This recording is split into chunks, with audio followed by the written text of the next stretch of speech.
Thanks to the Internet, it is easier than ever before for liberty activists to spread news and other information regarding the evils of government power and the benefits of freedom. Today, in the name of freedom, we take the battle to them. This is Brokenman Radio.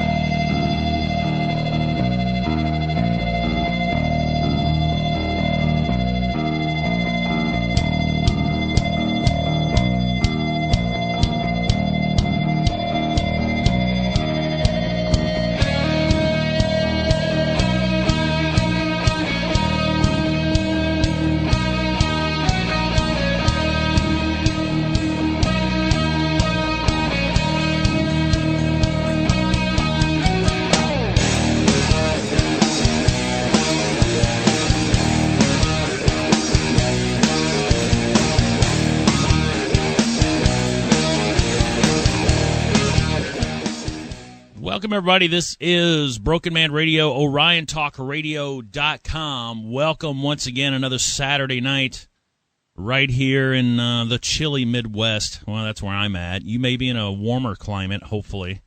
It's actually not too bad this time of year, or right now. Usually this time of year I'm freezing, but for some reason the weather's just, I don't know. It's much like last year.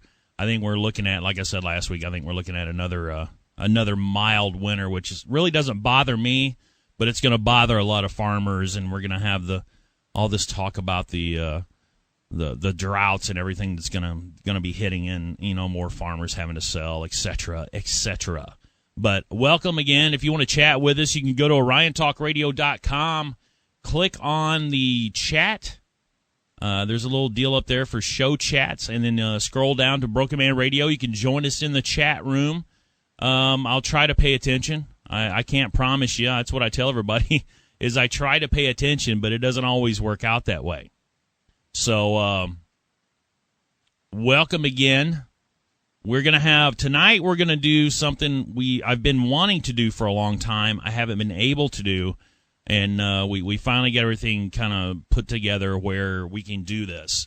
If you remember, we had Jay from AlienScientist.com on a while back, and we chatted about some other things. We chatted about 9/11 and some of the things that happened, the financial backings of that, and who made money and who didn't make money, and all the different, all the mysterious coincidences that happened that day with the financial companies.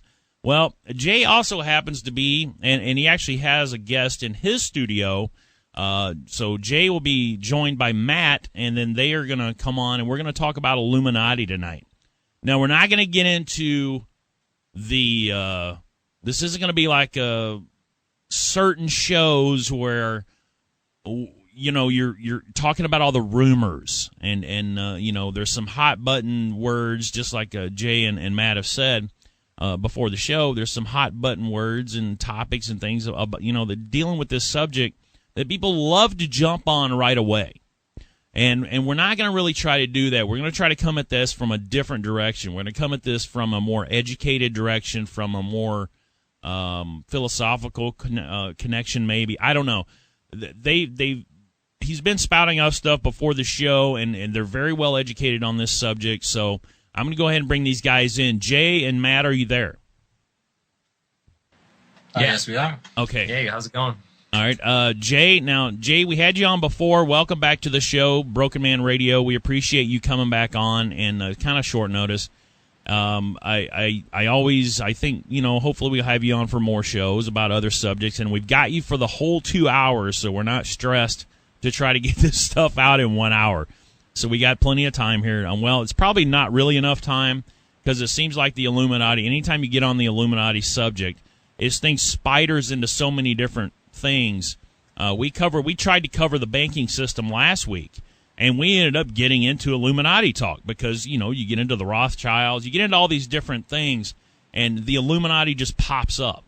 It just pops up like a head cold out of nowhere. You have to touch on it. There's nothing, you can't get away from it. So why don't you go ahead, Jay and Matt, why don't you guys kind of one at a time, trying to tell us where you're coming from and why you got into this and why you look at this the way you do. You know, like I said during the introduction, you're coming at this from a little bit different angle than a lot of people. They get on here, they get on the radio or whatever show they do, and they love to spout off about all the rumors, and they yell and they scream and they come up with all these different wild ideas about what the Illuminati is. They're coming to get you in their black vans. Well, I try to stay away from the fear mongering and stuff. I was in a college physics classroom as a freshman when 9/11 happened, and I didn't even think about it again after that. I accepted the official story for years, and until I watched a documentary and I got this CD that my brother had gotten from a friend of his, and I actually found out later that the original source was my friend Matt here. That he was onto this stuff since 2003, and he was burning DVDs and he made this thing called the 9/11 Total Wake Up CD, and he used to burn giant stacks of these things and just leave them in libraries on the bookshelves, and they would just all disappear, and getting tons of people into this. Somehow I winded up with one, and I started going to these 9/11 Truth Group meetings in Boston, and began research. And as soon as I saw the physics of it and started looking at it and thinking about it, I just realized that it had to be, a controlled demolition, and especially Building 7 and everything. And I've been hooked ever since then. That was about 2005, and I eventually ended up hooking up with Matt, and we've just taken this to a whole nother level. We've read dozens of books on this and everything, and he's really helped me a lot with putting together my videos and the presentation, and sort of breaking down like the propaganda and a lot of the psychological and philosophical end of it. I'm more into the science and stuff like that, but he's really helped open my mind to a lot of the other side of the issues, really. So Matt, how'd you get into all this? Man, 9/11 was really one of the main waking up events for me. It's just such a massive blow of deception that you realize, how was I taken on this ride? How did I fall for this? And that really led me towards realizing or trying to break down the mechanisms in which propaganda operates, in which people's realities or belief structures are molded from media or the different outlets of how they get their information and how it's presented to them, and whether it's full or whether it's distorted or trying to lead people to conclusions that they're not aware of. But I really wanted to understand the psychological process of how I was tricked and how the other people were doing it as well. And what I realized was, if you understand the lie of whatever propaganda is being used, if they're using a lie to carry out support for an event or whatever it is, if you understand the lie, all you're looking at is their technique, their mechanism to trick people. And if you start categorizing them and making note of them, you have a black book of their playbook. And much of that, if you can explain to people how they were taken advantage of, they learn tools to hopefully pinpoint when it's happening to them in the future and avoid future manipulations, and hopefully look more into things before they just accept a story. All right. But yeah, so I'm coming from a philosophy aspect of how people create their reality based on what they see and they interpret what they see. Also, how people are tricked, how things are suppressed for long periods of time, and every in and out that I can think of that helps decipher this mess that we're in. Now that's always seems to be one of the major things the detractors like to say is, how in the world can they keep this secret for all these years? And it's not, I don't think it's as big a secret as just here recently, a lot of information has come out from all the different, you look at the entertainment industry, there's so many different things, the government, these foreign governments, you've got all these different, you've got CIA, you've got Mossad, you've got all these different agencies that have covert departments in them. And I think a lot of departmentalization is used, or was used in the past. Now I'm going back to, let's say JFK, when JFK was murdered, because he was, you go back to that, and it was a lot easier to keep the wool over people's eyes. It's not like today where we've got the internet, we've got all these different ways to research things and pass along information from person to person. And you look back in those days, it was, we're coming up on our break here. We'll get into more of this here right after the break. But I do want to get into that. It's so much easier now to research this. Everybody should do their own research. Don't take our word for it. We'll be back here in a few minutes. This is Broken Man Radio on OrionTalkRadio.com. Have you looked at what they promised us? and what it gave. Why do we invade Iraq with the terrorists? Welcome back. This is Broken Man Radio, OrionTalkRadio.com, and we're having Skype issues, which is something we don't really need to have tonight, but we are. We're having all kinds of problems with Skype. We're back, though. Yeah, it's just one of them nights, man. Welcome back, Jay and Matt here. Jay with AlienScientist.com if you want to go to his website and see all the great things he has set up there on his site. Now let's just jump right into it, guys. Where did this thing start? How did it begin? And I'll just let you go from there. Sure. I just wanted to finish up on the last thing you were talking about, which is, how could something like this be kept from the public for so long? Right. I just wanted to go over some of the mechanisms that were used to do that. If you look at every single type of disinfo or redirection from checking the evidence or the sort of new evidence into 9/11 that wasn't really looked at the official report, what you'll start to see is that they make people come to conclusions and say to themselves, well, I'm okay with this before I actually look at the evidence. So they can say, our government would never do this. One thing that he said was incorrect, so everything else has to be, they'll come to some conclusion in their head where they can convince themselves that this thing that's really hard to accept, it would really hurt my ego to have to accept that my government could do this.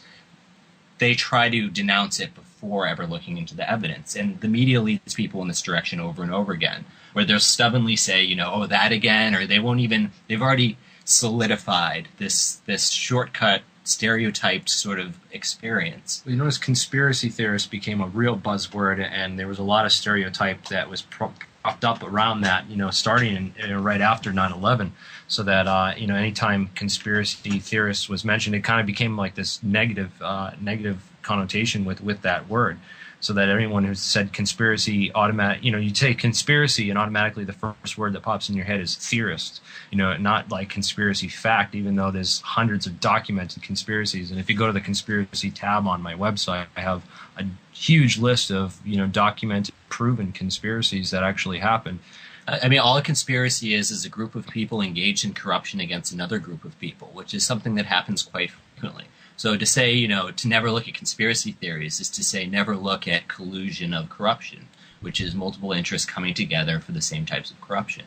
It's something that's been addressed over and over again and found to be, people have been tried and gone to jail for it. Right. So it's something that's, it's very regular, but they distort it around 9/11 to seem as the stigmatized, crazy tinfoil hat type thing.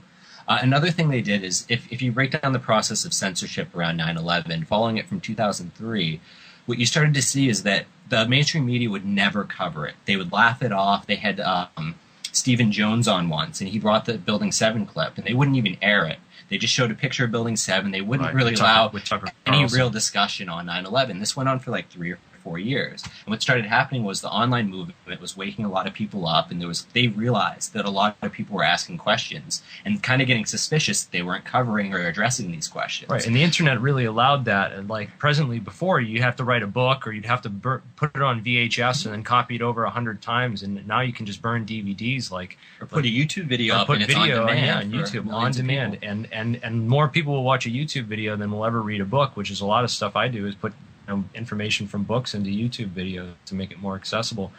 But the whole thing is that they went on this tirade, and then afterwards, what they ended up doing is they made all these fake conspiracy theories, and they would have these Discovery Channel, History Channel. They would have these other. I noticed when I first time I heard about 9/11 conspiracy theories on the radio, it was all these no plane theories and all this other disinfo. So that was people's exposure to what these conspiracy theorists believe. So they would lead these people to believe that these people are all nuts, and they've already been debunked, and they're easily debunked, and their theories hold no water. So that's sort of the wall that was put up, so that people, have this stereotype of this 9/11 conspiracy theorists in their head, and they automatically assume that, they don't have real evidence, and that they're just, trying to, take distorted or unrelated facts and twist them around.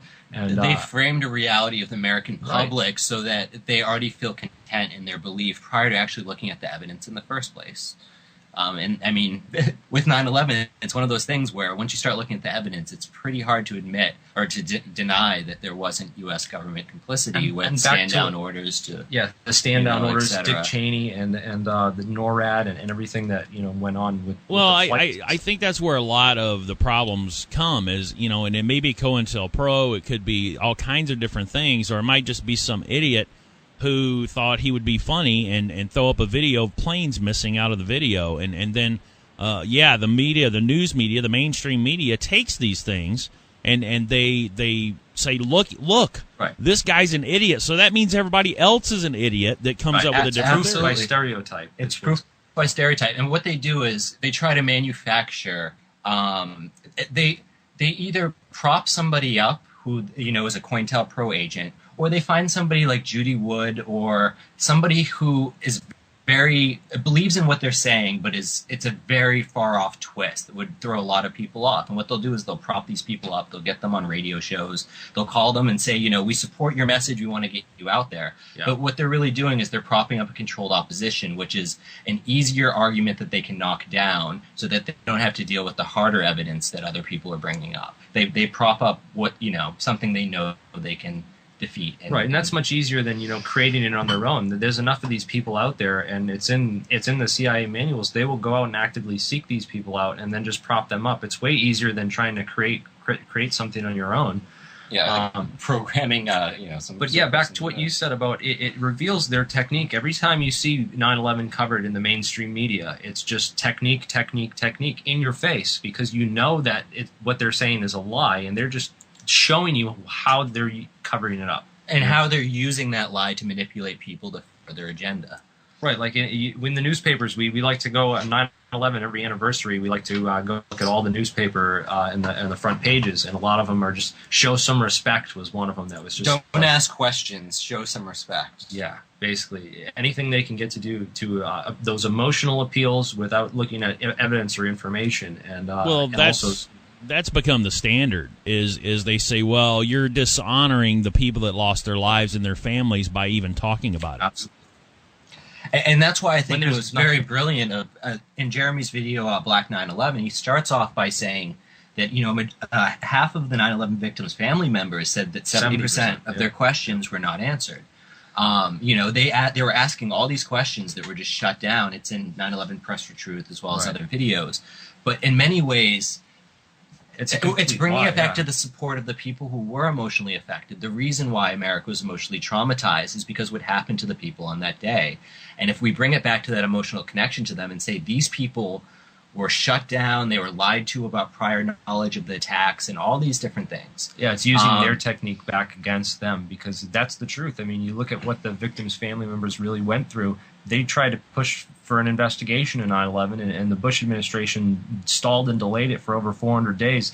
They even sent the anthrax letters to Tom Daschle, who was one of the most vocal congressmen pushing for an open investigation of 9/11. And it's just ridiculous, the level of corruption and how this lie has been sold and just covered up, and most people out there just have no idea.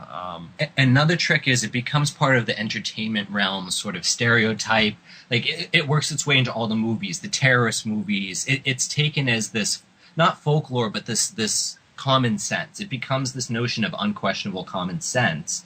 But the basis for how you got there isn't really about looking at the evidence. It's more the propaganda matrix of how the government's presented it and what the media wouldn't cover.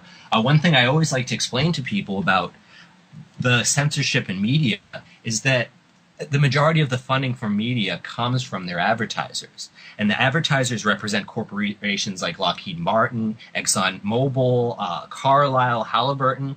They have influences with all these different companies. Those are their clients. And in many ways, these media companies don't want to speak bad about their clients, who are their money revenue sources in.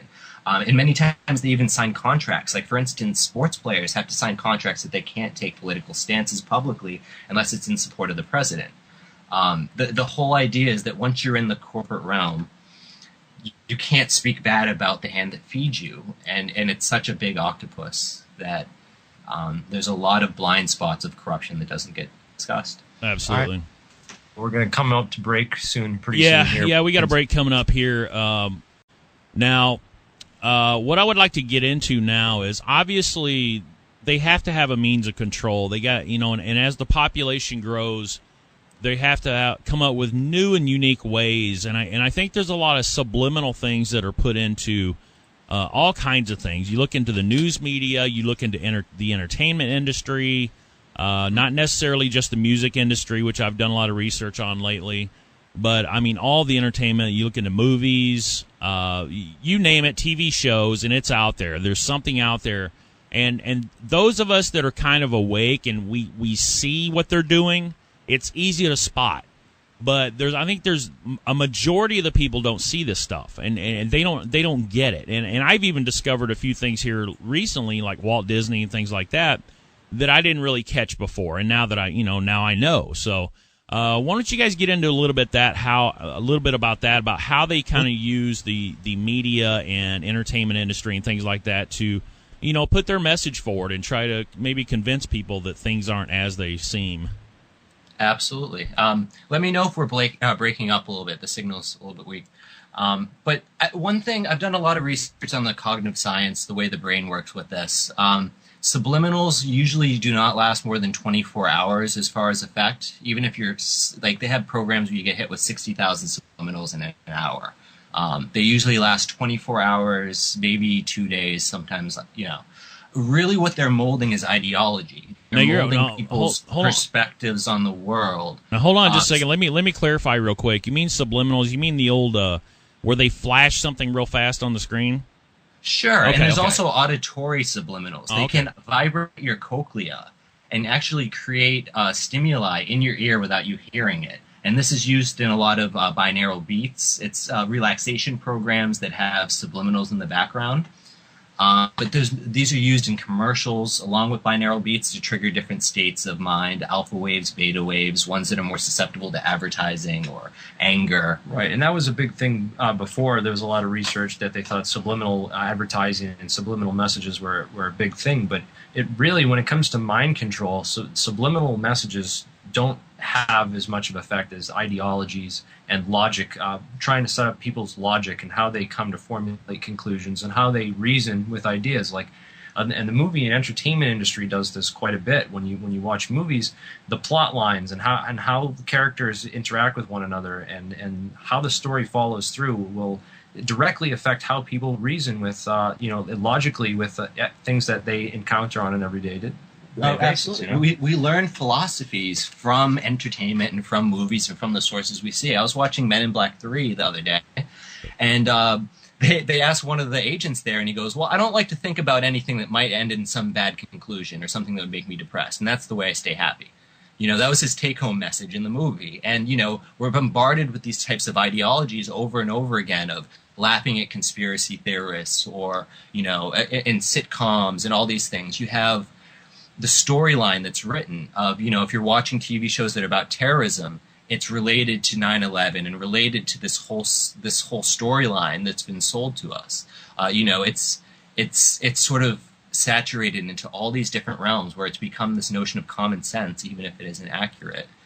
Right, and they want people more to follow ideological reasonings and to believe in ideological ideas rather than these subliminal messages. It's really the ideas and how people relate to ideas and think them through in their own heads. Think about this. If you're designing propaganda to be effective to a certain group of people or a certain belief, people have a certain beliefs. You have to understand their belief structure. You have to understand how they're going to interpret your propaganda. So if you can mold the population to be more susceptible to the way you're writing your propaganda, you can reduce your error of how effective it is. You can change the way that they interpret things so that you can sell them something in a way that they can't deny, even if it's a complete lie. So talk about how they did this with the Hollywood and the culture industry. Oh, absolutely. It's actually a really interesting story. It goes back to Germany before Nazi Germany. You had the Frankfurt School of Thought, which were these philosophers, social theorists who were writing about totalitarianism, fascism, and the way that the psychological control is used to keep people in place. And then they happened to be there as Hitler was rising. They left to go to America. One of them, Walter Benjamin, was killed right next to them, was shot in his face on the way out. But they made it to America, and they went to Hollywood. And they started writing all these documents about how Hollywood propaganda and the entertainment industry was very similar to totalitarian propaganda in Germany. And this isn't hard to believe because Walter Lippman and Edward Bernays, the pioneers of propaganda in the U.S., were used by the Germans in Nazi Germany. Right. Goebbels used to keep crystallizing public opinion in his back pocket. At all times. That's Edward Bernays' telling people to align themselves with politicians the same way they do with sports teams. So they associate their ego with the politician, and they defend the politician as if they're defending their own ego, just like with a sports team. He had all these tricks of molding people and using them. And in many ways, that came back with Operation Paperclip and MK Ultra and stuff in America. But basically what they realized was Americans were being trained through the media to not realize holes of logic in what's being presented to them. They were being sort of conditioned to accept stories based on the emotional attachment to the story rather than the logic of the story. And if you look at a lot of the propaganda in the news, they won't have the evidence to back up, but the emotional fear, all these other things is what drives people to act. And it's the same way we relate, in these media structures, that they replicate it in the political realm, where they kind of train us with responses in the entertainment realm. For instance, sports teams. The whole idea of a war is based on the notion of sports teams. You take two territories and you pit them against each other for no reason other than just playing a game in the United States, one side versus another. You always want your side to win. If your country's at war, you want your country to win. If there's a bad call in your favor, it's okay. The whole idea is setting up these systems where we live it every day, where it's, one side versus another side, and you always support your side no matter what.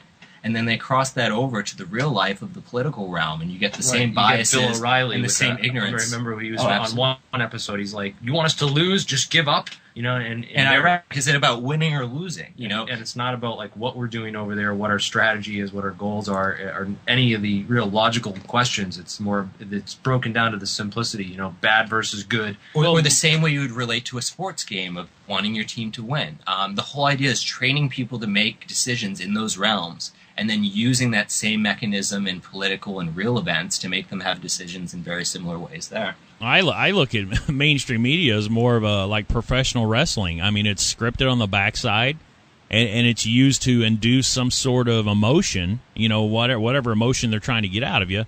And they're doing a pretty good job of it, because over the years, that's the mainstream media have been able to enact or bring those emotions, just like the shooting in Connecticut. Absolutely. They're using that as a. Now they're having petitions signed. I think they already have like 25,000 signatures to take guns away, because the guns are the problem. So, absolutely. What fascists and totalitarian governments will do is they'll channel frustration, which are events that people don't know what to do with, into their own policy that they've been wanting to set up for years. Whether it's a problem-reaction solution that they created themselves, they turn despair and problems, and they offer solutions, which is what their agenda was from the very beginning. And they put people in bad places where they have to make one of the lesser the evil type decisions, whether it's for a politician or for a bailout or for whatever it is. There's absolutely. We're getting kind of close now. We're going to have a break coming up here shortly. After the break, we can expand on that a little bit if you want to, and. We're going to talk about. I want to really get into the banking structure and globalization, and really the yeah, definitely, because that plays a huge part. I mean, obviously with the banking system, they can control us and basically hold us down. I mean, it's really we're basically enslaved to them. So we'll be back in a few minutes. We'll follow the money. Yeah, absolutely. That's my favorite term, follow the money, because really if you follow it, it really all goes back to the same spot. Exactly. But if people are focusing on reptilians and stuff like that, they look away from following the money and the stuff that exists of people on this world. Absolutely. We'll be back in a few minutes. This is Broken Man Radio.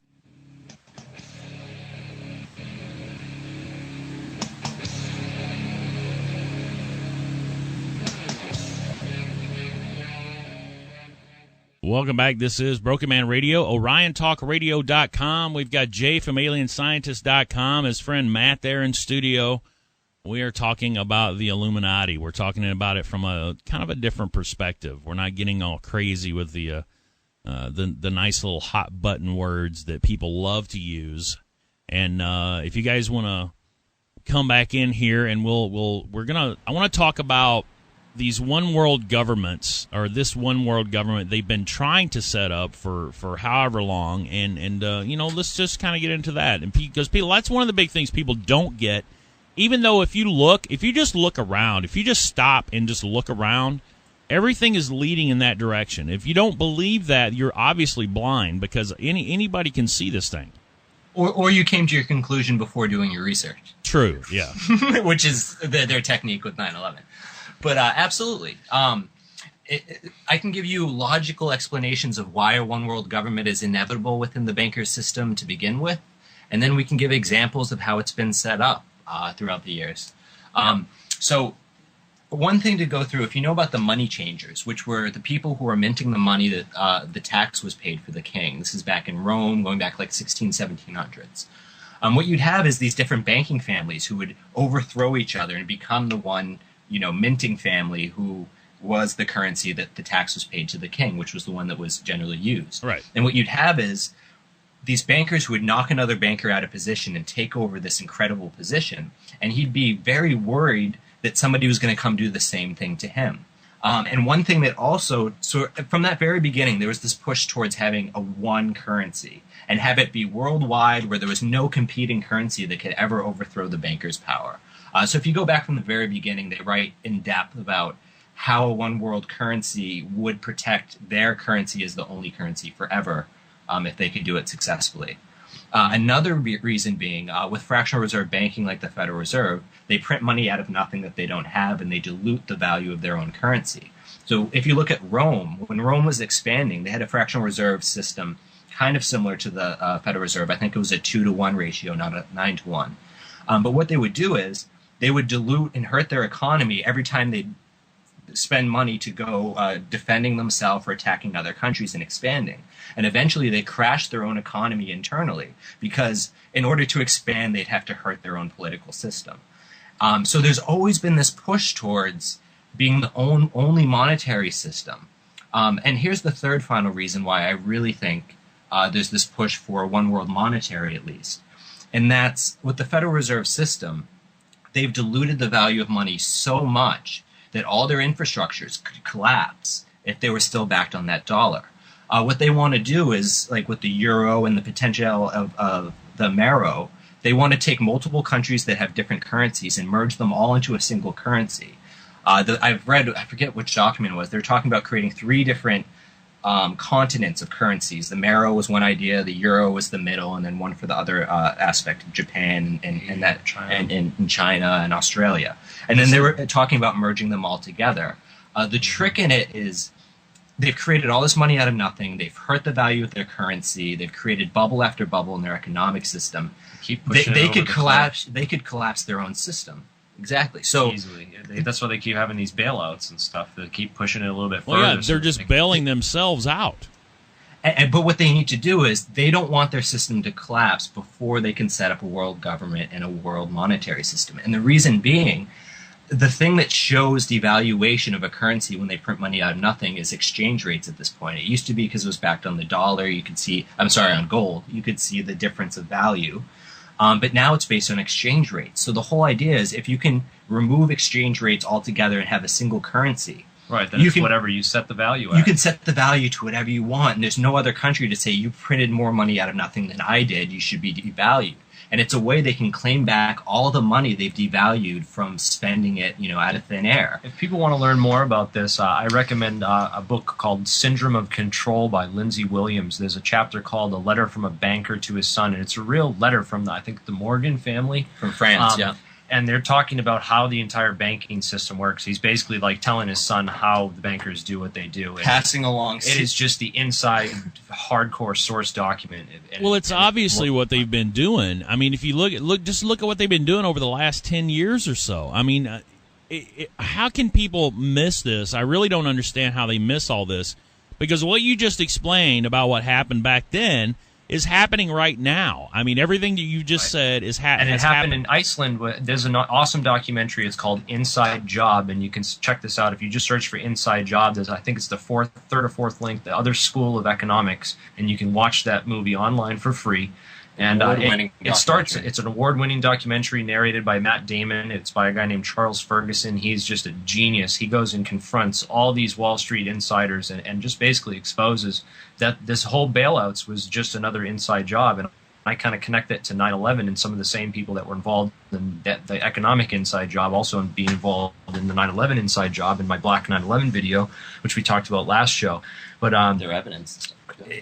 This is a great documentary. It's called Inside Job. You can go look it up. But they start off with the whole thing that happened in Iceland, and they talk about the bankers. And Iceland, Iceland's economy completely recovered. And the only reason our economy and the European economy didn't recover the same way Iceland's did is because we did the opposite of what Iceland did. Iceland went and arrested all the bankers. They threw them all in prison. And they basically, their entire economy was able to recover because they went and arrested the bankers and they bailed out the American people. They bailed out the Icelandic people, and the Americans and the Europeans did the exact opposite of that. They bailed out the bankers, and they and of course, and in the current system, you can expect them to do it every single time. What the Federal Reserve allows them to do is, when the Federal Reserve prints money out of nothing that it doesn't have, it gives bonds to Congress for war and all these things that they would have to tax the people for. It's essentially an invisible taxation. But the whole idea is when they're printing money out of nothing, they're collecting all this interest on this money that's printing out of nothing, creating the bubble. And when the bubble collapses, all these people who took the money from the bank put down their house and their car and all these things as collateral. So whether the economy is expanding or collapsing, the bankers are extracting capital on both ends without any principle of the money that they're really putting forward. I mean, a lot of the Federal Reserve creation was 1913 going into the World War I. It was a way of competing banks to come together as a cartel, loan money they didn't have to the rest of the world. And after World War I, you had the Paris Treaty conferences where all these countries were heavily in debt to this international banking system. It's actually very similar if you go back to the Rothschild banking between different kings. They'd fund, like Rothschild funded Napoleon and all his wars as well as the places that Napoleon fought against. They'd fund both sides and sell short on the winning side. Yep. There's this big push where you have these bankers who have more, they become the owning class. And I think one of the really important sort of developments of the New World Order in this sense comes from, if you look back at the East India Trade Company and you look back at the Rothschild bankers getting all these kings in debt into them, they became the owning class. They became this industrial sector that had more money than the political sector. But the problem was they weren't the statesmen, they weren't the king. They didn't have the ability to directly create laws. Right, there was those dividing lines where the king and these other people could say, hey, these guys are out of line, we can actually throw them in jail. But the complete opposite has now happened where Wall Street has more influence over Washington than you do with your vote you get once every 4 years. With lobbying. Absolutely. I mean, lobbying is another way around it. I mean, if you really follow the progression, the first step was laissez-faire, which allowed, it removed all, I mean, governments can regulate businesses where it's very hurtful, that's definitely true. But their whole idea in East Indian Trade Company it was the first transnational industry company, and it was operating through multiple different governments. And essentially what they wanted was an influence of how they could operate or how they could protect their industry where they were operating. If the king didn't have their interest, and they hire lawyers to research laws, and then they try to hire other people so that they could change the local laws so that they could carry out these illegal practices without violating the laws in those countries. Absolutely. So, and just to kind of sum it up, so what you have is this push towards laissez-faire, which moves, this is back, 1700s, where you remove government regulation, and it allows these monopolies of the bankers and these huge corporations to rise up. And what this developed into is this notion of what's free trade today, which is really supranational institutions like the IMF, the World Bank, NAFTA, CAFTA, potentially the Free Trade of America Act. Essentially what's going on is the corporations are deciding the laws of how they can operate in any country, regardless of what the country says. In every single sense, it's anti-democratic. And if you take it even further, if you look at the Lisbon Treaty from 2009 in the EU, essentially what it did was it was the first time in history that elected officials couldn't vote and change or add new laws. It created a shadow government of 300 officials who were not elected, represented top banking and infrastructures. Right, and you can't people can't know their names or who sits on this board that's making all these decisions. It's one of the most, and this controls the decisions of the EU as a whole. I mean, that is the secret government. What they did was they tricked all these countries into the same currency, into the same political framework, and then they usurped it. They basically said, we're going to put our people in power, the only people who can create new laws, and your elected officials can only make suggestions to the laws that we create. So the whole idea is, if you look at lobbying and this ability to influence around the world, they spend billions and billions of dollars. It's like $800 billion, I think it was last year. All the money, and that's who's running the show, and those are the criminals. Well, absolutely. But think about this. With the lobbying, they're spending so much money, and they don't always get their policy passed. So the whole idea with the I got to cut you guys off. I got to cut you guys off. We're going to a break. We'll be back here at 6 minutes after. This is Broken Man Radio.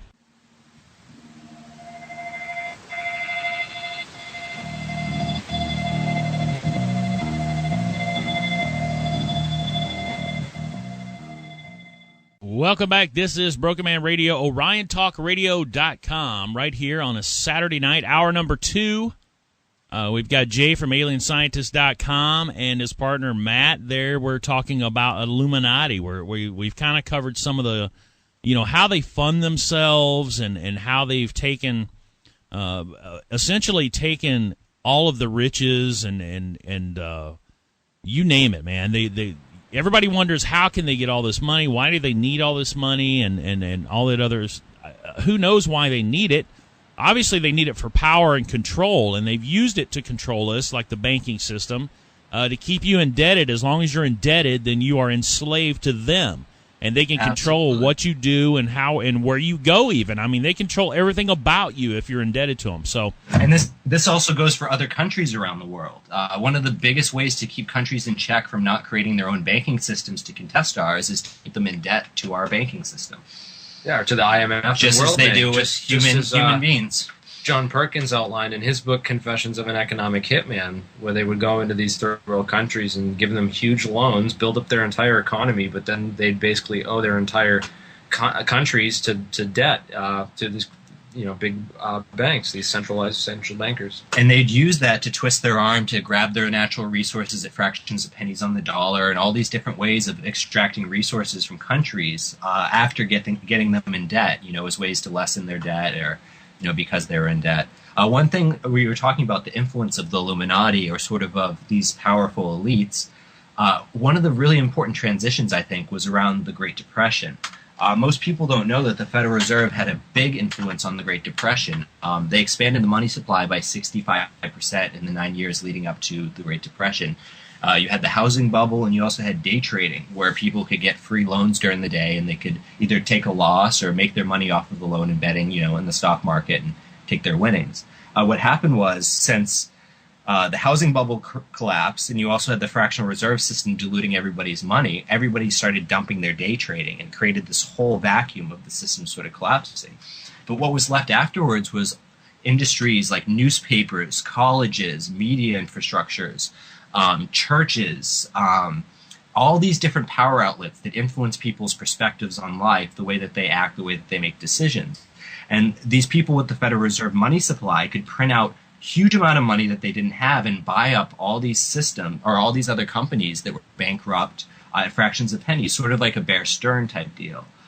So after the Great Depression, you had this huge transfer of media power, of educational power, of who were the chief editors of what magazines, who were the top professors in what Ivy League colleges that could relay the same ideology that was most beneficial to the elites, or that kept everybody in control, or kept the status quo the way it was. And if you look back at Arnold J. Toynbee, the creator of the Sister of the Council of Foreign Relations, which is the Royal Institute of International Affairs, what you'll realize is that he started a publication called The Round Table, which is part of Milner's Kindergarten, Walter Lippman, a lot of these influential people who were starting up the CFR. His whole idea was to educate the youth of the kindergarten. Educate the youth, educate the high schoolers, the college, and the professors with their perspective of world government, of world sovereignty, of the bankers basically being able to control how they operated anywhere in the world, regardless of democracies. And the whole idea was, if they could tap people like that into the educational system, when they would try to make pleas for things publicly, they could say they had academic support for whatever they're trying to do, even if large sectors of the academic area was totally against what they really wanted. And that's really interesting. It reminds me of what they did with, the secret societies, the senior secret societies like Skull and Bones, Scroll and Key, Quill and Dagger Society, where they have these sort of elite secret societies set up at all the Ivy League schools so they can tap directly in to all the intellectual elites, the smartest, the best, and brightest, the overachievers that are out there, and they can sort of, tap into them and get them into these cults where they can brainwash them and indoctrinate them with this whole system that just props up the bankers and supports the bankers, and they're taking our best and brightest in the nation and turning them into slaves for the bankers, and it's just disgusting. Well, I think that's Absolutely. where a lot of people think, they have hopes and dreams of growing up, just some Joe Blow out of in the middle of America, and these kids grow up hoping they got these big dreams of going to college and making it big. Yep. When in reality, all these things are already set. These elites have already got their minds made up of who's going to go where and who's going to do what, and really. Absolutely. I have an application that I had for Harvard University, and first off, it costs like $80 just to get them to review your application. And one of the main things they ask right on the application is, do you have any ancestors or anyone in your family that has ever attended Harvard? Because they're looking for people who with continuing legacies, right. Someone who has a family legacy at Harvard, and that's going to help you get into Harvard more than anything. They also got caught they were telling people, apply to the school, you have really good chances, to people who had no chance at all, in order to make them seem more selective and more elite, because, more people would get denied. Yeah. And that way they could say, only the best of the, look how many people we denied, look how smart the people we let in must be. Yeah. When it's really just a lot of the same banker families or business families or politicians' families. I mean, but yeah, to kind of finish up with, talking about the Skull and Bones and, a lot of these things, I see them as the middlemen cronies. You have the bankers in the background who can place these cronies like Cheney or Bush, people who represent, Halliburton, Carlyle. They can business, military, they can petroleum interests. They can get tapped into political positions where they can carry out the wars or carry out the policy that helps the bankers. They take the full responsibility. They seem like they're the top of the corruption. They're making money on it. They're doing all this stuff, but in reality, they're replaceable and they're expendable. And people like Bush can take all the blame of what happened during his presidency, when in reality, really smart advisors or people around him were the people who were really setting up the agenda of what was being carried out. You can have fall guys who really aren't even that intelligent, like Bush, who can take the rap for this agenda that was written by many, many smart men. Right, and at the same time, Bush can all be blamed on incompetence, that, hey, we just had this idiot running everything, and he just didn't understand what he was doing, and all the intentional things that were going on during his presidency in the background. Good to see his mistakes. Mistakes, or everything can be just blamed on Bush. It was all Bush's fault, or it was all, it's all Obama, and these people have very little say or control over, who really runs the policies behind this country, and I think it goes back to the JFK presidency, when JFK tried to stand up against the Federal Reserve and a lot of these banking industries and the CIA. He fired Alan Dulles, who was hired to oversee the Warren Commission investigation into his assassination afterwards. And also, he was trying to get rid of the oil depletion allowance, so he pissed off all the oil men in Texas. He was also going to switch to a potential silver standard, which would have moved us off of the Federal Reserve. That was another thing that kind of pissed them off. So you look at this about what the presidents who try to actually stand up and do something against this corruption in the corrupt system, and we see what happens to them. And well, and this is exactly like you're saying, that the tapping and positioning, a lot of it is already planned. They're tapping politicians into place that they can depend on and not risk having something vote against them. I mean, that's the whole idea of a yes man. It's the same concept as a controlled opposition. Right. You put somebody in place that you can get your outcome from. Exactly. We got to go to a break here real quick. We'll be back in about 3 minutes. Broken Man Radio, OrionTalkRadio.com.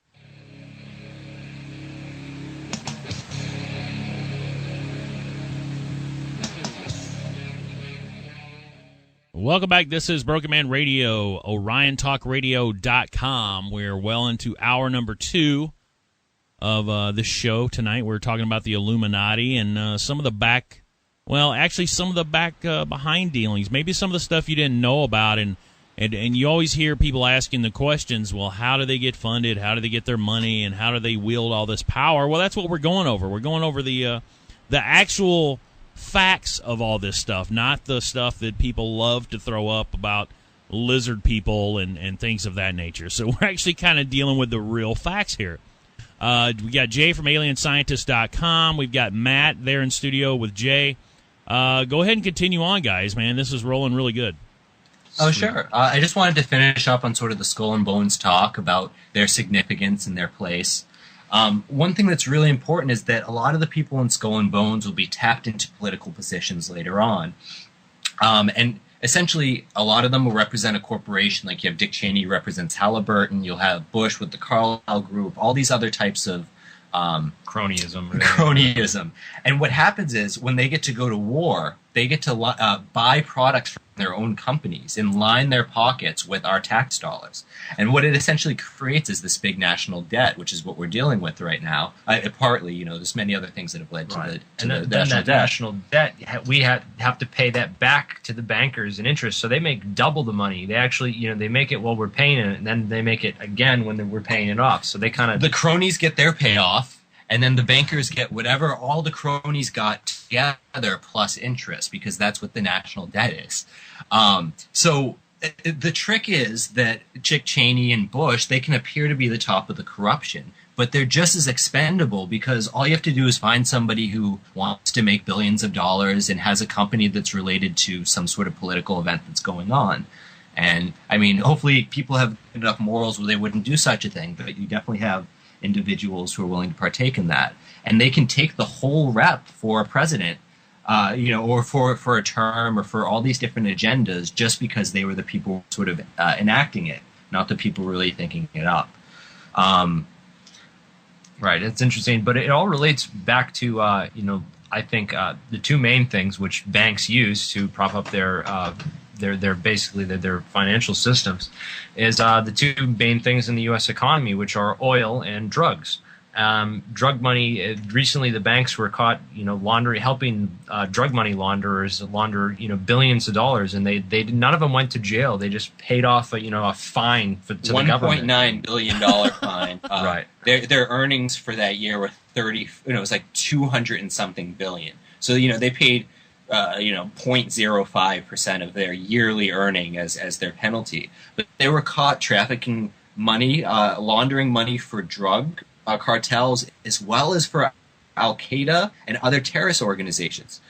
So you have this very interesting similarity going back to the Iran-Contra, where the United States was selling weapons to Iran and terrorists and using that money to go to Nicaraguan and South American cartels. Right, the Contra Army. They were using the Contra Army. They were trying to fund another CIA-sponsored revolution in South America, and in order to buy arms and guns and computers and everything for that army, they were using cocaine and selling the cocaine. And the Contras, a guy named Norman Menezes, and there's a book called Dark Alliance by Gary Webb, which goes into it and all documents it, with Freeway Ricky Ross, the LA crack dealer who basically started the, he was like the Walmart of crack, they called him, and infiltrated, these poor communities with drugs, and used the money was going to CIA operations because drugs provide an easy liquid cash source that can't be traced, and it's perfect for intelligence operations because you want to fund big time operations, but you don't want the money to be able to be traced to anywhere.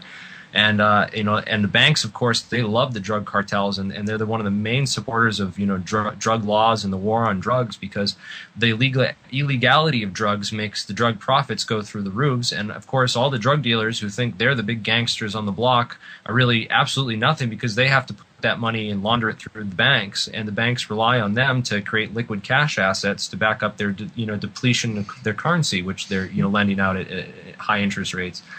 And it all comes full circle. And And if you follow the money and look at who's benefiting, really behind the scenes, you'll understand, where the source of the corruption is and why the system is the way it is and why it's so broken. And the CIA would set up people who purposely would say they would look a blind eye if there was drug smuggling relations to CIA. Right. Well, there's that executive order, and this is on my conspiracy page if you look under the drugs tab right at the top, and there's an executive order that was signed. It was an agreement between the CIA and the Justice Department that happened just prior to all this Iran-Contra stuff that went down.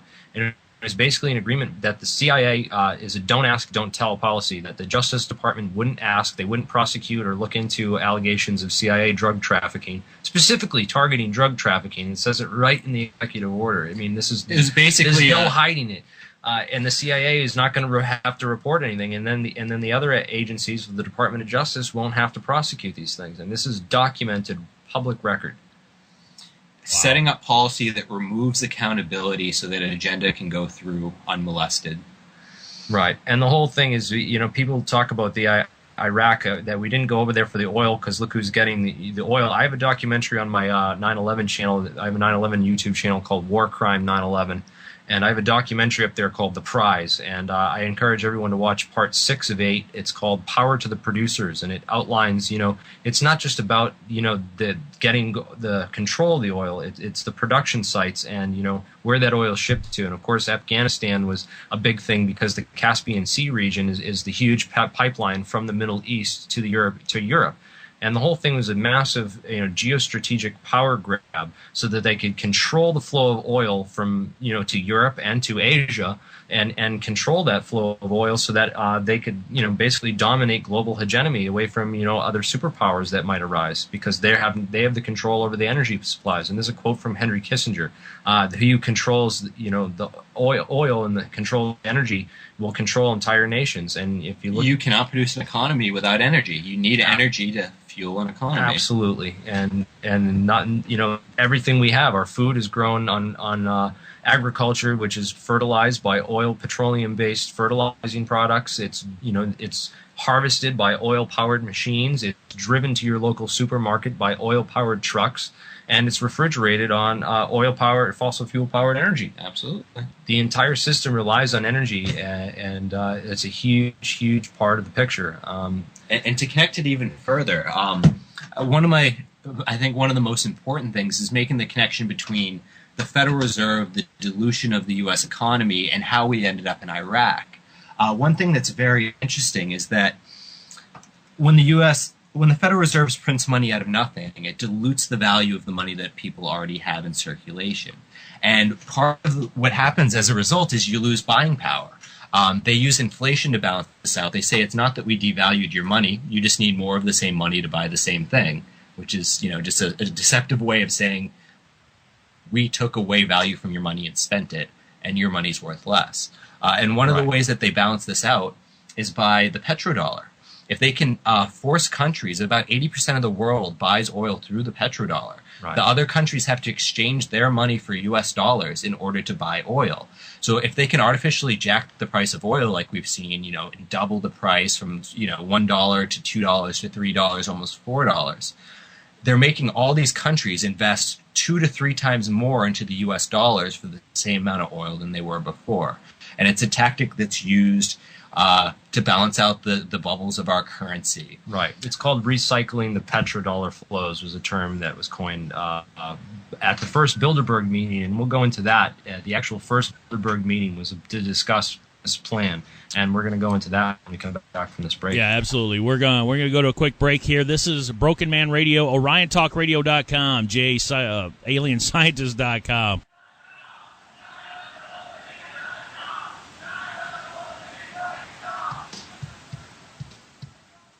Welcome back to Broken Man Radio, OrionTalkRadio.com. We've got Jay from AlienScientist.com on, and his friend Matt there in studio, and we're going over. We've covered a lot of information. There's a ton more of information here. Jay actually has a lot of this on his website, AlienScientist.com, if you want to go check it out afterwards. And please, I urge each and every one of you to do your own research. Don't sit here and take everything that's said on this program or any other show on Orion or any other network for what it is. Go and do the research yourself. This information is there. Otherwise, guys like Jay and Popeye and all these other people that actually go through and research this stuff, they wouldn't be able to find it. So it is there. You just have to, put the effort forth and go find it. So, welcome back, guys. It's just knowing where the sources are and where to look for them, because if you don't know what to Google or know that you should be Googling it, you're not going to have any idea. Absolutely. We'll try to list some sources as well. There's a lot of very important articles from architects of the world government system, of the world monetary system. They were very open in their writings in the early 1900s because they didn't know they'd all be stored easily online for the whole world to see. Even esoteric writing that only a certain graduate scholar would be reading. Yeah, even they I don't think could quite foresee a lot of the stuff that we've got now. So absolutely, freedom of information and the mass communication of internet. They definitely were a little bit arrogant in explaining their plans openly. Oh, absolutely. So we were talking about the Middle East. We're talking about oil. All the different ways, that they have control and how they've inserted themselves into all of this. Go ahead and finish off your thoughts on that. Oh, sure. I just wanted to finish up with the connection between the Federal Reserve and the petrodollar. And basically what we're saying is that the dilution of the value of the U.S. dollar from the Federal Reserve, if you look, it's actually a 3% annual inflation rate. So if you go from 1913 to today, it's around 97, 95% dilution of the U.S. dollar. You talk to older people, remember candy bars being 5 cents when they were a kid, and they're now almost $1.20. It's a good representation of the loss of buying power within these paper IOUs that are supposed to represent currency. One of the people in the channel was talking about Gaddafi, and that's another important connection to this, is that he switched off the U.S. dollar for trade to gold. And even though he did some other horrible things, right? That's what they said. The reasons they said we invaded Libya and went after that is they said, he's done all these horrible crimes and stuff.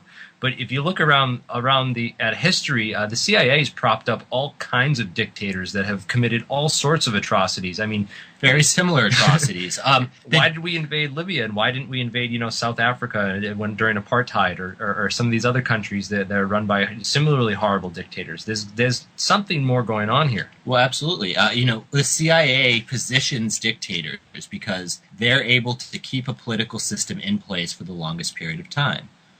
And the CIA and the influence around the world is to have the greatest political convenience for whatever actions they want to carry out. Set the playing field to be most effective for what they want to do. So what did Gaddafi do that prompted this entire war? Before you say that, I want everybody to understand about Gaddafi. His is kind of a unique situation. In the Muslim world, Libya was kind of unique, and Gaddafi, as bad as a guy as he was, women could actually go to college, get a degree, and actually work in, they had women doctors, they had female, they were able to enter the workforce without any problems. And that's very, very unique in the Muslim world. So you have to keep in mind, he was a bad guy in a lot of respects, but there was a lot of good things and a lot of progressive things that he had done in that country. So go ahead. I'm sorry. Oh, absolutely. And in the same way, if you look at a half year before we went into Iraq, there was 3 countries who were threatening to switch off the U.S. dollar for oil. It was Iraq, Iran, and North Korea, who turned out to be the 3 axis of evil. Right, they labeled them the axis of evil, specifically because they were trying to switch off this petrodollar, system. But yeah, a lot of people don't realize that the bubbles that we have, if it truly is a 95% dilution of the buying power of the U.S. dollar, if we're not adding value to it from all these artificial means, their system that all their companies and stuff is backed on can crash. And to the elites, the greatest threat is the system crashing before they have their international monetary system, and before they have their international government system to regulate the monetary system, and their international military to protect that government system. Once you have international monetary, government and military kind of go along with it, as any government structure. So in many different ways, what you have is you have an international owning class, from the bankers, from the top multinationalist shareholders. There was actually a statistic that I read recently where they showed 281, I believe, multi-billionaires controlled 51% of the wealth of the world. They looked into J.P. Morgan's portfolio. It was $23 trillion. There's these people who have a proportion of money that's just so much greater than what they could even spend with it. And at that point, what starts to happen is it's not about as much getting money. It's about keeping their streams of money intact, but it's about obtaining power to protect those interests for the future so they stay around for as long as possible, or expand their profit margins by influencing policy in different ways that give them power, or the table sliding in their direction a little bit more.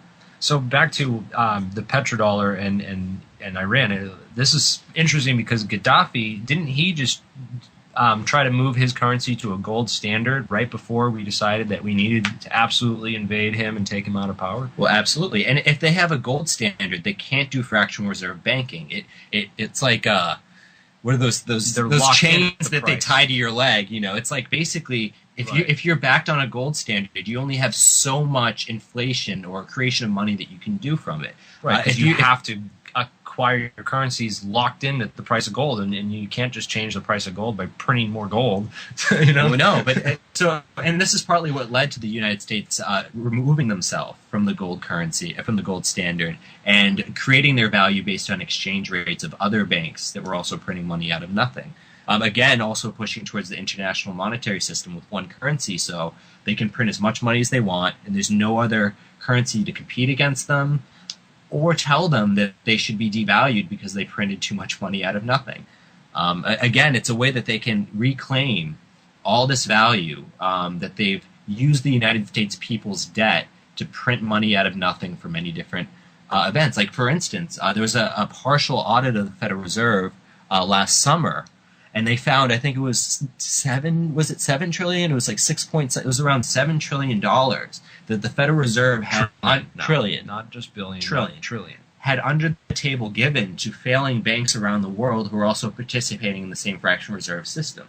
At the expense of the U.S. dollar's value, they're under the table giving all these other corrupt banks prop ups that devalue our currency even more and create a greater national debt. If you look at, Americans having to work higher amount of hours and all these different things, if there wasn't this dilution of what we were getting paid in, I think people wouldn't be as stressed. It would definitely reduce a lot of the social issues of overworking and coming home, not being able to think about the politics of the world, just, wanting to turn on the TV and just being so...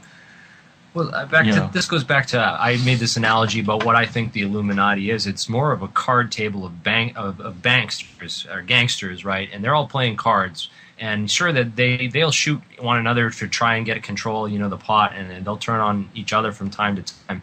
But it's really the card game that people aren't need to focus in on. They're focusing on, the banksters and the players sitting at the table itself, and not really the card game that's, being set up and played.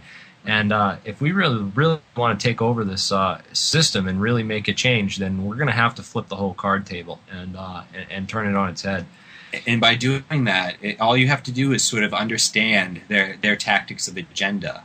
I'm a firm believer that instead of every single day having to relay people the way that they're being lied to by the media and keeping them informed, if you can teach them the tools of how they're being lied to, they can realize it for themselves on the spot when it's happening. And it's about you won't even giving tools to people where they can you pointed out a lot of this stuff to me, Matt. I can't even watch the news anymore without these tactics being readily apparent to me. It's just staring me in the face now, when before I would have just fallen for it hook, line, and sinker. It's like teaching a man to fish. You really need to make people aware of the strategies and the tactics of what's really going on, so that they can learn how to see it and identify it.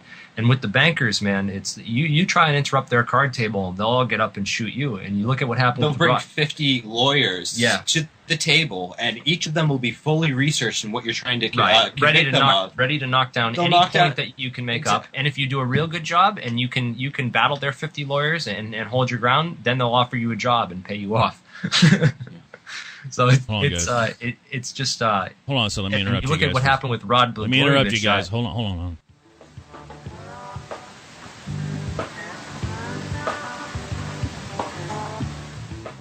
Welcome back. This is Brokenman Radio, OrionTalkRadio.com. We're in the last segment of this conversation. We've had so much information. Jay from AlienScientist.com and his friend Matt there in studio. And one of the things I wanted to bring up real quick in this last segment is not really, we don't have to really comment too much about it, but as we talk about all this stuff and people, you kind of scratch your head and think, well, shouldn't we be further along in this agenda? Because obviously all these things that have happened with JFK and Martin Luther King and all these people that they've squashed down that had all this power, and here recently it seems like there's been a kind of a lull. I mean, they've been doing it on the bank side, and they've been basically collapsing the economy anytime they want.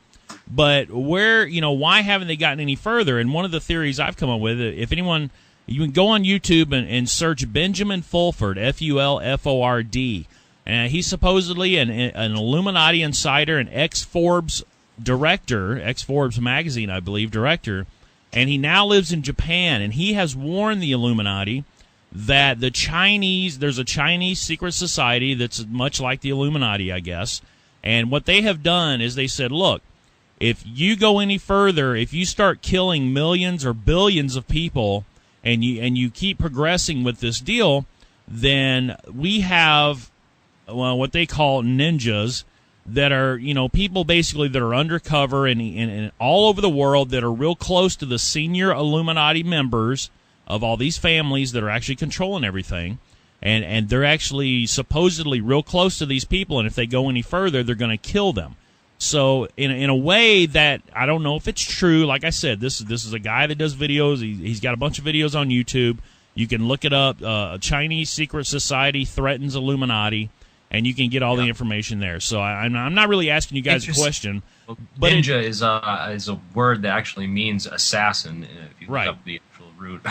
Right. It's just I hate to use it because it's kind of I don't know. It's almost comic booky. You know what I'm saying? Right, comic booky. Yeah. You know what it is? Whether it's real or not, it creates a chilling effect. Hopefully, which is people in powerful positions worrying about what they do based on consequences, which is a system they've set up to not really have many consequences for whatever they do. Right, so they can prop up other people to be the fall guys for their whole system all along, so that they can kind of operate in the background. But with the internet and the information, I think that poses even, I would think, more of a threat than physical threats, because just the fact that people are waking up and that the information is getting out there and people are reading these articles written by the globalists, basically exposing how they're going to set up the New World Order, how they're going to do all this and put it into place, that poses much more of a threat to them than anything else, in my opinion. Yeah, it's hard to be sold on a scam when you already know it. Right. Even Zbigniew Brzezinski gave that speech recently where he said, the first time in history the internet is allowing, a massive awakening of the populace, and that scares them more than anything.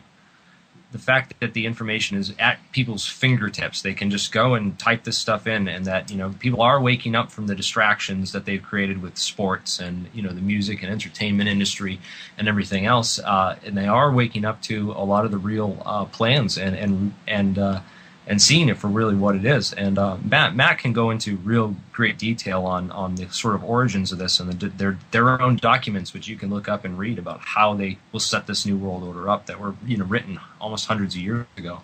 Oh, absolutely. There's many different documents from a lot of the crafters of it. One thing they really all have in common is that they're looking for world sovereignty. They don't want countries to be able to determine the laws or how infrastructures run in the countries. They want a worldwide governing system that predetermines how they can, how corporations can operate in any country, how banks can operate in any country, how, International Criminal Court, the grabbing of people based on terrorists. They want, and the monetary system as well with these bailouts and all this economic crisis. I mean, it might just blow up to a big catastrophic collapse where they can come in and say, hey, listen, the only way we can prevent this from happening in the future is if you can help us set up this one world currency. And they'll use the scare tactics to really sell people on it. Well, that's how they got the Federal Reserve passed at the very beginning. They used the instability from the First and Second Bank of America, which they crashed with their fractional reserve system, and then they pointed at their own actions of crashing it and said, look how unstable this is. You need a new federal central bank to help prevent against, fluctuations of stability. But in reality, it was like we talked about before. It's a banking enterprise of competing bankers who were allowed to lend out money they didn't have to all the countries in the world going to war. And it allowed them to get these countries in debt to their banking systems. So competing banking systems in Brazil and, you know, all these other countries around the world, as much as possible, would be in debt to this globalist banking system. And when you're in debt to a system, just like, you know, a human being, when you're you're enslaved to that system. You lose sovereignty. You lose the ability to make your own decisions. And the same thing happens to nations when they go into debt. Third world countries, you were talking about John Perkins with the economic hitman. And they did this all over the world. They've done this in hundreds of countries. This is not conspiracy theory. This is conspiracy And now fact. it's starting to happen to America. Because the notion of what's going on is the people who are making the money, if you follow the money, they're shareholders. They represent multinational corporations on boards. They could live anywhere in the world. They don't have to live in the same country of the conditions that they're, knocking down or the jobs that they're outsourcing. They're not affected by their own decisions. They're more concerned with how they can mobilize around the world to get the greatest profit. And sometimes that's taking labor from a country that has better wages and making them compete against other. One of the biggest concepts is this notion called race to the bottom, which is the globalists talk about if you take an industry away from a good country, a developing country, and you move it to like a third world country, what starts happening is the first world countries or the bigger countries demand their labor back. And then what they do is they don't have to move the factories of those countries. They can have our country lower our wages so that we can get the work back.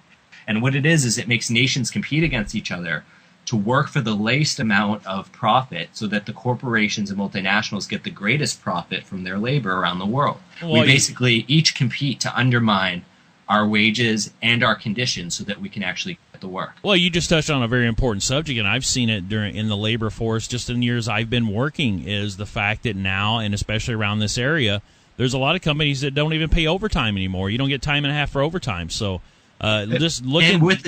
And with the dilution of the U.S. dollar, it's so much more hurtful of the loss of buying power with the small amount of money you actually get. I absolutely. I think in many different ways, it's about the banking structure knows that all it needs to ally itself with is multinational corporations. It doesn't need small businesses to survive. And in many ways, like if you look at Inside Job, they removed accountability so that they could sell toxic stocks knowingly to people, bet against them, gain money from selling toxic stocks and doing put options against their failure. You can have these inside corruptions because the people in power, it's a revolving door between these corporations and the government. And when they get into the government, they make it so it's not a free market. They tilt policy in the direction of these multinationals. And in many ways, it's very like the same thing with the Federal Reserve. The Federal Reserve opens up this great possibility for a couple of these huge banks to print money out of nothing.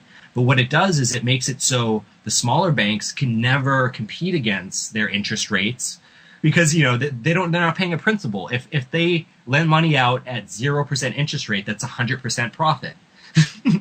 Who else can do that? Yeah, no one can compete with that. Part of their opening of their ability of slanting the table in their position is limiting their competitors' ability to compete against them. And I think a lot of what Fox News is doing with this deregulation, even though there's definitely regulations that hurt companies, the regulations are created by the multinationals to tilt money in their direction while making it harder for the small businesses. And the result is that the small businesses get hurt. And Fox News comes to the people and they say, oh, look, your small businesses are getting hurt. It's because of these regulations. And they kind of use that as a leverage for the multinationals to create more anti-accountability things, like what led to the financial crash or what led to the Enron scandal, which is changing laws to remove accountability so that fraud can be carried out without prosecution. And not that every single thing is set up like this, but I think there's this big deceptive trick where deregulation is going to be used to open up the doors for multinationals to do more at the expense of our local economies. And it's going to actually limit what our stores can do compared to their power. Well, I can speak from the transportation industry side of things. When trucking was deregulated in the 1970s, everybody thought it was such a great idea, and it was for a few years. Now it's to the point where they're slowly driving out all the small companies and the independent owner-operators so that they can get more big companies to come in and take up all the freight at an exceptionally low price where they're barely covering operating expenses. And but it also helps them control the transportation of goods across the United States. Oh, absolutely. It allows them to tilt it the same way with Medicare. It allows them to create a monopoly over the industry. Well, yeah, it really is. It seems like a never-ending cycle here of what they're trying to do. And if people, please, you have to get out of your stupor and wake up.